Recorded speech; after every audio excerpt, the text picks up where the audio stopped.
Hello, everybody, and welcome to our webinar on what you can do with your IP. I'm Ben Appleton. I'm a partner at Wilson Gunn, and I was previously Senior Patent Counsel for Kraft Foods in Europe. I'm going to be taking you on a very whistle-stop tour today of the various options you have to use your IP. Most of them will result in some sort of income, but as you'll see from the following slides and my discussion, some of those income streams are not so obvious, and some of them are very difficult to put a value on. We've only got 30 minutes today, so we're not going to be able to go into too much detail on each section, but we're always available for follow-up discussions or advice, should you want to know anything more on a particular option. So without further ado, let's see what you can do with your IP. These 7 items that I've listed here in the content slide are what I think are the core uses of IP. Some apply mainly to patents, know-how, and other sort of technical innovations, whilst most of them will also apply to all forms of IP, including trademarks, registered designs, and copyright. Going through the list, we have first of all passive protection. Now, this is the use that most people won't consider at all. Yet, in my opinion, it's by far the most important of all uses, and by far the biggest use. Next, we have enforcement, which is what most people probably think of along with licensing when imagining the use of IP. In other words, suing for IP infringement or taking some sort of action against somebody in the hope of getting some monetary return. Next, we have licensing, which for some institutions such as universities and what are called non-practicing entities, sometimes referred to as IP or patent trolls, is the most important use. Next is selling your IP, which is also a viable option in many cases, but being realistic on the value of your IP is often key to whether or not that occurs. The next one is very interesting. It's using your IP as a financial asset. Now, I can probably bet that most people won't have thought about this option, but since IP is an actual property right, there's no reason why you can't use it as collateral in obtaining finance in the same way that you might use your house to get a mortgage or a remortgage, for example. And so we'll spend some time on that one. Next is recognition and PR. Probably lowest on the list of uses for most companies and entities, especially, well, in terms of importance in particular. But nevertheless, using your IP to obtain recognition and recognition of innovation and for positive PR can actually be quite rewarding. And then last but not least, tax relief. Everybody enjoys not paying as much taxes as possible on their profits, and IP can be used for that, in particular on the patent and technical side of things. So firstly, passive protection, or as I like to call it, simply sitting on your IP. The vast majority of IP rights are never actively enforced, licensed, monetized, or generate any active income at all. Now, while statistics are quite hard to determine for anything to do with IP, some studies actually suggest that more than 85% of registered IP rights in particular generate no active income at all. That means that the IP owners don't have any income streams that they can categorically point their IP as providing. So the question, therefore, most people ask is, well, what's the point of keeping those rights? If they're not generating you any active income, then surely they must be draining your income, profits, or resources in some shape or form. And the answer to this question is that actually you need to seriously consider keeping your non-actively used IP rights, because most registered IP rights work passively. They enable you to manufacture sale of a unique or at least an improved product or service offering, which competitors can't copy for some sort of period of time, simply due to the IP rights being in existence and blocking your competitors from doing anything. And it's generally achieved in one of 4 ways. So the first way would be the holy grail, preventing competitors from copying your IP protected products or services completely. If your IP right is directed to something that's groundbreaking, particularly unique and that can't be designed around, then preventing your competitors from copying it completely is a possibility. An extreme example of this might be, for example, a pharmaceutical product for a disease which only that pharmaceutical product can treat. There's no design around option other than going back to the drawing board and trying to find a completely different medicine, a completely different drug, a completely different alternative. And so protecting that particular pharmaceutical with a patent in particular would lock it up completely. You would obviously then have all of the sales of that product. You're not enforcing your patents against anybody, but the income from that particular patented product is the only income you're getting for that product. The second way of passively generating some sort of income is forcing competitor design arounds. And this is the case if your IP is more narrow in scope, and in reality, that's most forms of IP. And if there's an alternative that could be produced in order to produce a competing product, but competitors still have to waste time, resources, and provide a lot of effort to put in a lot of effort design around it. Very often they'll give up before any success. So your patents, your trademarks, your registered designs, your copyright is in effect providing you with a passive defense against your competitors from immediately copying your products and having to spend time and effort in order to get around them. The third way is by forcing cancellation of competitor projects or products. So if a competitor has already started down the route of product development, or they've started a branding exercise or putting into place product design projects, and your IP suddenly pops up, it's published before their completion, there's a good chance that they're going to have to immediately stop what they're doing and cancel those particular products. Very irritating for your competitors and incredibly costly, but you're likely to never know that it's actually happened. So again, this is passively protecting you without you knowing about it. The fourth way is creating direct value through actually showing that you've got a unique product or service, and this sort of ties in with the recognition and PR aspect later on. And it's the flip side of the coin to competitor blocking. If your products and services are unique, they'll naturally attract attention and hopefully increase sales. But unless you actively canvass customer opinion on which parts of your products and services are drawing them to you and mapping that against your IP portfolio, you're not likely to be aware of what your IP is doing for you. And unfortunately, it's quite difficult to determine if any of these 4 points are providing value to your business. You're not going to be told by your competitors that they had to pull products, stop development, or start on a multi-million-pound design around program. And so it's almost a leap of faith to accept that this is a reason for keeping your IP rights live.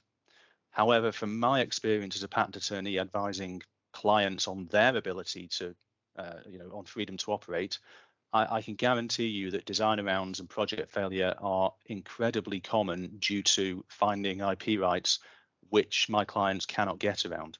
And so it happens really, really very, very often. The other way at the bottom of the slide here is providing you with freedom to operate. So, for example, if you have a trademark registration in the UK, this is an automatic defense against infringement of any other trademark on the UK register. So if you've got a registered trademark for your particular brand, you can't infringe somebody else's trademark, at least while your registration is still in force. This is obviously incredibly useful. For patents, designs, copyright and other rights, it's not quite the same. Having a patent doesn't immediately mean that you can't infringe somebody else's, but your publication of your rights prevents competitors obtaining the same protection and using it against you. And so one could argue that you could just do this by publishing in an academic journal or perhaps a press release for free, but then you would be providing your competitors with free technology to use. Whereas if you have a patent or registered design, you're publishing it, but at the same time, you're protecting that right, stopping your competitors from using the same technology. So you're providing yourself with freedom to operate and some sort of passive income stream. So in summary, passive IP protection isn't something to be dismissed, and it should always be considered a key reason for obtaining and keeping IP rights alive. But of course, IP portfolios mature over time. They should be reviewed regularly to determine if the costs outweigh the passive benefits. And registered IP that is actually doing nothing at all really is simply a drain on your finances, because you generally have to pay every year, every 5 years, every 10 years for patent designs and trademarks. And so making sure that you're regularly going through and cutting out the dead wood is also a very useful option. So our next point is enforcing it. So it's perhaps the second biggest use of IP after passive protection, especially on the trademark side of things. And along with licensing is probably what people think about mostly when they think of IP uses. I've just mentioned in particular, trademarks are actively enforced by most companies and entities through generally cost-effective systems, traditional litigation, and through online enforcement on e-commerce and websites such as Amazon, eBay, and beyond. Patents are less likely to be enforced, at least through the courts, generally due to cost implications, which are either real, there are cost implications, or what people think are likely to be the cost implications. But again, in my experience, most patent disputes are settled long before litigation or court action actually commences. And if you are a patent owner or a registered design owner, you shouldn't really shy away from actively enforcing your rights, really in a form that doesn't end up with litigation. You can always stop before you go that far, and there's no reason at all why, if you're not confident that your patents or registered designs are being infringed, you shouldn't take some sort of action. And so what does enforcement look like? Well, the slide here gives you the sort of overview of the process. First of all, you obviously have to identify your potential infringements, and really you have to make sure that it is an infringement. You can't just throw around threats of infringement willy-nilly, because there are rules in the UK and in Europe and many other countries against so-called unjustified or groundless threats of IP infringements. So you really do have to have almost certainty that somebody is infringing your IP rights before you want to send your cease and desist letter and ask the other party to stop what they're doing. Now, one of two things generally happens here. The first is that the alleged infringer understands that they are infringing. They take legal advice. Their legal advisor says, you need to stop what you're doing, and they do. They offer legal costs. They offer some sort of damages, and they offer the fact that they're not going to carry on producing that product or service. And in my experience, that happens more often than not. So that's it. That's the end of your potential litigation and your enforcement. You've got some money. You've got the infringing product off the market. Everything's good. The alternative is that your alleged infringer says they don't infringe, and you have to go through the next few stages. Normally, that starts off with mediation. Most people don't want to go to court. That's both the IP rights owner and the alleged infringer, and they're happy to discuss it with an authorized mediator or arbitrator to try and thrash out some sort of deal. If that doesn't work, then you do have to go to litigation. That can be very expensive. It can range from 5- and 6-figure sums all the way through to 7-figure sums if you actually end up, for example, litigating a patent in the High Court or the Supreme Court. Even if you win, you don't necessarily get all of your costs back. So it's really a last resort for most patent owners, most registered design owners, and most trademark owners, unless, of course, you're a multinational company with incredibly deep pockets. Assuming you win, there are a number of remedies, the first of which is the alleged infringer will have to pull their product and not be allowed to sell it again, or their services, sorry. And then you normally get a portion of your costs back, along with damages or an account of how much profit the other side has made, and you'll get a proportion of that. There is something that you can do to offset any cost of litigation, which is to take IP insurance. And this can be done even just before you litigate. So you could have a patent or a trademark or a registered design rumbling along in the background. You find an infringer, you decide you want to litigate, you go through all these steps, but you realize you don't really have enough money to do it. Most insurance companies who offer IP insurance will assess your claim. If they think it's got legs and you're likely to win, they're generally quite happy to then put in place insurance just before you litigate. It can be quite expensive, but if you know you're going to win, obviously those costs can be fully offset by whatever remedies you get. So enforcement is definitely something you should consider. Next is licensing, and it's often considered the holy grail for smaller companies, definitely for universities and other entities that might not be able to manufacture products protected by their IP, or at least not in enough quantity to justify maintaining those expensive IP rights. And it is true that a well-crafted license agreement and a willing and able licensee can generate a very good return on your investment in IP. But unfortunately, those deals are very few and far between for a number of reasons. Generally speaking, it's because of unrealistic expectations of one or both sides in terms of either the licensing fees or royalties or the legal minutiae of who can do what and when. In terms of actual license agreements, we don't have enough time to go through this at all, but I've just put a few bullet points here. Firstly, all rights can actually be licensed. Most people would probably think of copyright licenses, patent licenses, maybe registered design licenses, but trademarks can be licensed, know-how can be licensed, database rights, almost any type of IP can be licensed. It really does just depend on whether or not you can find somebody who's willing to take that license from you. In terms of trademarks, one of the most often used form of licensing is franchising. And for those who don't know, a franchise is a joint venture between a franchisor, who's the owner of trademarks, know-how, and a business, and a franchisee who actually likes that business and wants to replicate it. So the franchisor is the original business. It sells its right to use the name and idea that it's created, and the franchisee buys this right to sell the franchisor's goods and services under the existing business model and trademark. And in effect, the franchisor is licensing its trademarks and know-how and might require purchase of its own products, which could be patented. And so it's really a bundle of license agreements. It can be incredibly lucrative. So if you think about companies such as McDonald's, Subway, etc., they generate billions and billions of pounds through franchise revenues every year. And in fact, it's their major model for generating income. In terms of terms and conditions, that's an entire topic itself. But it's always a good idea to set out your expectations and what you want in your terms and conditions before the initial negotiations. This could include an ideal outcome, fallback positions that you're likely to accept, and then an absolute minimum outcome, i.e. the least you're going to accept from your license. That should be the red line in the sand. If your potential licensee is going to push back against your minimum outcome, walk away. It's not worth creating a license that doesn't give you enough value for what you're actually selling. Excuse me. And then the elephant in the room with licensing is how much is actually your IP worth? What royalty should you be asking for?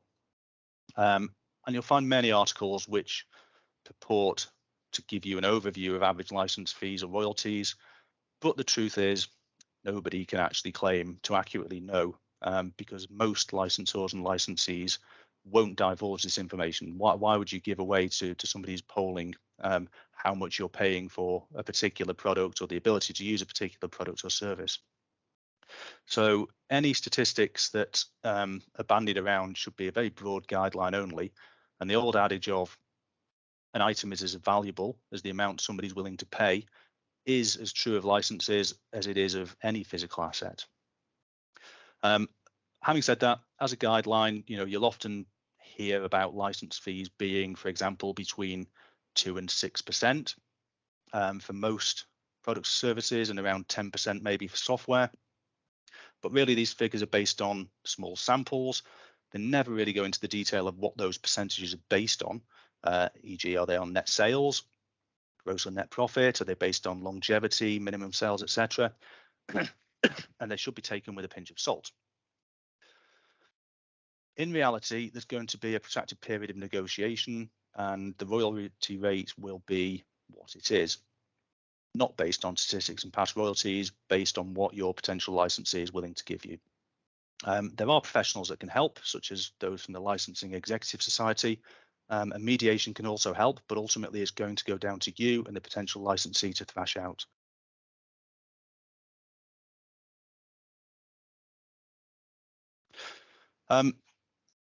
As I said, I'm not going to go through anything to do with license terms and conditions, but on this particular slide, you have a number of factors which will affect royalty rates for licenses. Most of these are fairly self-explanatory, I think. Your type of intellectual property, whether it's a patent, that might generate slightly more in terms of royalties than copyright, for example. stage of development of the licensed product. If it still needs further development work by your licensee, then they're likely to give you less in terms of royalties. Are there competing technologies? In other words, is this licensed for something that their competitors can obviously design around? Market size, the bigger the market, the smaller the royalty might be, for example. Risk, if there's any risk in your licensee taking on this particular patent, e.g. if there's a threat of litigation, they're likely to pay you less. And then, of course, the profit margins that your licensee is likely to be making on that product or service. So there are literally dozens and dozens of factors which will affect royalty rates, all of which will be thrashed out in the negotiating table, all of which means it's not really possible to determine what an average royalty rate is. It is unique on an IP by IP basis. You'll also notice I have put there on the last couple of slides a little graphic which shows what can be achieved with an effective licensing program. This shows total license revenue from selected patents and associated product licenses that have been generated by some university originating innovations. And there are some eye-watering amounts there. You know, at the top, you've got $1.3 billion in licensing fees earned by Northwestern University in the US for its anti-epileptic drug Lyrica, all the way down to Stanford University licensing the patent which covered the original Google algorithm, and down to Gatorade, an energy drink, which the University of Florida licensed to PepsiCo for an overall license fee of almost $300 million. What you'll find, and what you'll probably have noticed, is that all of these universities are US universities. They are particularly good and particularly aggressive at monetizing their IP through license agreements. And I think I read a few weeks ago that nearly 75% of all university licensing deals come out of the US, which is an amazing proportion. And a lot of these universities, they're very rich based on their licensing income compared to, for example, UK universities and other countries in which income has to come through lots of other sources. So this is the holy grail really for most universities. In terms of industry, it's even more eye-watering. There are various telecoms patent license deals that are on the tens of billions of dollars between the big players, Apple, Samsung, and some non-practicing entities. And so licensing fees can really generate huge amounts of income. You have to be very lucky or have just the right bit of technology, but it is possible.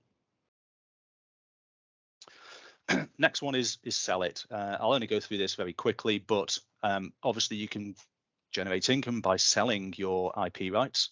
But why would you do this? Well, mainly because they're redundant. You've obviously got the passive income streams that I've talked about, but if you're absolutely sure that your IP rights are not generating anything for you, i.e. your competitors aren't trying to design around them, they're not stopping your competitors from doing anything, your rights aren't covering any of your own products or services, then you've got two options. One is just completely abandon them. The other one is to try and sell them in order to free up money or capital. Selling isn't as easy as you think because they're redundant for a reason. If your competitors aren't using them, they're not going to want to buy them. You're selling them because you're not using them, and most third parties will understand that these rights are possibly peripheral bits of IP that might not be very valuable.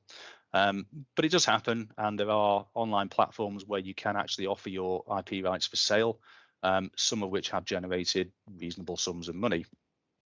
The pros for doing this are there's obviously no further costs once you've sold your IP.